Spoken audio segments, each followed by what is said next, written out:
Ang isang nanay ay pasok sa mga kurso sa TESDA.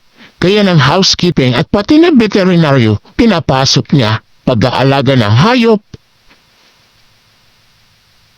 Nagagampanan niya. At ito na nga housekeeping ulit tayo dahil sa paglilinis pasok siya at dito naman sa budgeting para siyang accounting. Dahil sa kanyang mga kamay nakasalalay ang budget ng pagkain ng pamilya. Kaya magtitipid.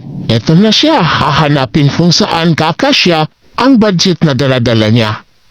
Pwede din siyang maging gardener, aalagaan niya sa tuwina.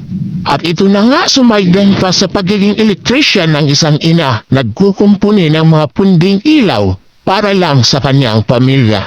Ito'y binabahagi ko. Ang pagiging isang ina ay hindi lang pambihira.